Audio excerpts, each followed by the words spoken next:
Naging takbuhan na ni Roberto ang stall na ito tuwing siya'y may bisita. Dito niya binibili ang kakanin na kung tawagin ay binungoy. Lagi nilang binimerinda rito. Ang bisita namin, mga bisita namin sa mag-anak.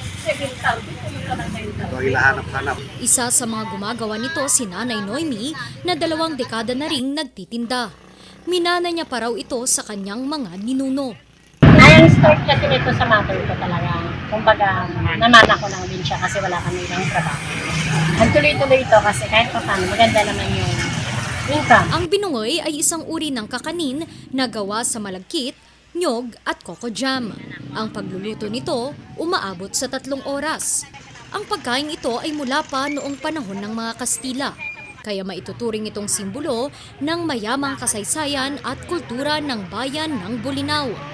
Ayan, kapag may mga pananakop po yung mga Espanyol, ayan, kaya naisip ng mga ninuno natin dito sa Bolinao na gamitin ang kawayan dahil kapag kailangan na nilang tumakas at magtago sa mga mananakop, yun na yung gamit nila. Bukod sa mga residente, patok din ang binungay sa mga turista.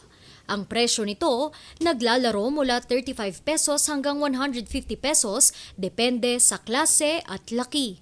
Pagpundar na rin ako ng bahay. Meron din ako kahit pa paano ng motor, bicycle, lupa.